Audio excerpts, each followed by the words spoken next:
Je suis le dirigeant d'un petit groupe de sociétés dans l'industrie du verre. Nous avons 350 collaborateurs. Il y a 4 ans, j'ai diversifié le groupe en me positionnant sur le négoce de matériaux. En tant qu'entrepreneur, ma première réaction a été de penser à sécuriser mes salariés.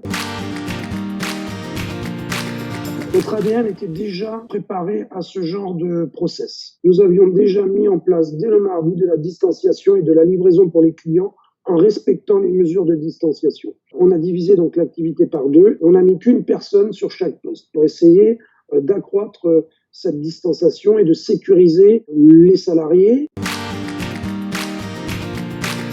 Pour simplifier et schématiser, on a appliqué le drive. Le client passe commande, il vient sur le site, on lui charge dans la voiture, dans le coffre de la voiture ou du camion, et ça a très bien fonctionné et ça a très bien plu aux collaborateurs ainsi qu'aux clients.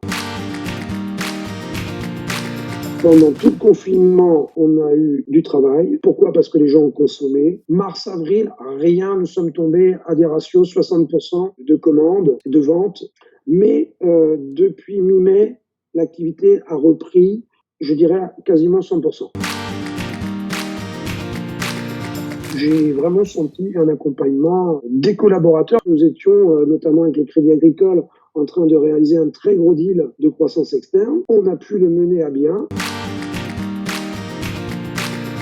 Les collaborateurs du Crédit Agricole nous ont tout de suite contactés pour nous expliquer différents scénarios qui pouvaient arriver à travers le plan PGE. Nous n'avons pas pris l'option de soulever ce besoin de financement. On a jusqu'à la fin de l'année pour le faire. On s'est dit avec nos partenaires financiers du Crédit Agricole de se dire on fera un premier bilan en juin, on fera un deuxième bilan en septembre et on avisera en conséquence. Mais l'idée n'était pas de surcharger l'endettement.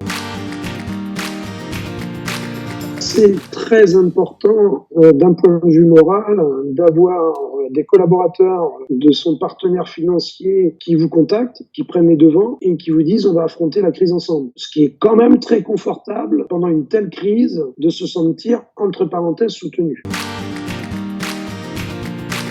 Nous avons réduit les voilures de toutes nos entreprises pour nous adapter à affronter cette crise. On va réduire tout, comme la supply chain, au plus court pour pouvoir faire des entreprises qui puissent quand même fonctionner et vivre et maintenir de l'emploi, mais pas gagner d'argent, être au seuil de rentabilité et pouvoir affronter cette crise jusqu'en 2022.